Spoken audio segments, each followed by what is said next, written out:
Hi guys, ഇങ്ങനത്തെ ക്രാഫ്റ്റുകളൊക്കെ ഇപ്പോൾ ചെയ്യുമ്പോൾ ശരിക്കും പറഞ്ഞാൽ എൻ്റെ ഒരു 5ലും 6ലും ഒക്കെ പഠിച്ച ഞാൻ ശരിക്കും പറഞ്ഞാൽ ഒരു ഇന്നർ ചൈൽഡ് സാറ്റിസ്ഫൈഡായി ചെയ്യുന്ന പോലെയൊക്കെ തോന്നാറുണ്ട്.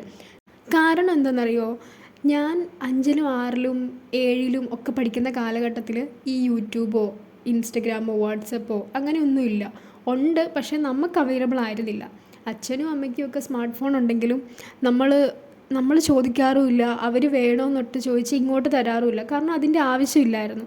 നമുക്ക് ടി വി ആയിരുന്നു മെയിൻ എൻ്റർടൈൻമെൻ്റ് എന്ന് പറഞ്ഞാൽ. ഇതെൻ്റെ മാത്രം കാര്യമല്ല, ഒരു 2003, 2004, 2005 എല്ലാ കുട്ടികളുടെയും കാര്യം ഇങ്ങനെയൊക്കെ തന്നെയായിരിക്കും. എനിക്ക് തോന്നുന്നു ഇത്തരം വീഡിയോസ് കാണുന്നത് തീർച്ചയായും ഒരു ഭൂരിഭാഗവും കുട്ടികൾ തന്നെയാവും. എനിക്ക് അവരോട് പറയാനുള്ളത്, നിങ്ങൾക്ക് കിട്ടുന്ന അവസരങ്ങൾ നന്നായി യൂട്ടിലൈസ് ചെയ്യുക. സ്റ്റേജ് ഫിയർ കുറയ്ക്കാനും കോൺഫിഡൻസ് കൂട്ടാനുമുള്ള വേദിയായി മാത്രം കാണുക. ഒന്നും പെർഫെക്റ്റായിട്ട് ചെയ്യാൻ നമുക്ക് പറ്റിയെന്ന് വരില്ല, പക്ഷേ നമ്മൾ പറ്റുന്നത് പോലെ എഫോർട്ട് ഇട്ട് ചെയ്യുക. പിന്നെ കുട്ടികൾ മെയിനായിട്ട് ഓർക്കേണ്ട ഒരു കാര്യം, നിങ്ങൾ പ്രൈസുകൾ മാത്രം നോക്കി ഒരിക്കലും പെർഫോം ചെയ്യാൻ പോകരുത്. നിങ്ങൾക്ക് കിട്ടുന്ന അവസരം അതൊരു പ്രൈസായിട്ട് തന്നെ കണ്ട് നിങ്ങൾ പെർഫോം ചെയ്യുക.